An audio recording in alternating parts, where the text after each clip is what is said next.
न मन्त्रं नो यन्त्रं तदपि च न जाने स्तुतिमहो न चाह्वानं ध्यानं तदपि च न जाने स्तुतिकथाः न जाने मुद्रास्ते तदपि च न जाने विलपनम् परं जाने मातः त्वदनुसरणं क्लेशहरणम् विधेरज्ञानेन द्रविणविरहेणालसतया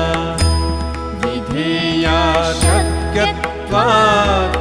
तव चरणयोर्याच्युतिरभूत् तदेतत्क्षन्तव्यम् जननि सकलोद्धारिणी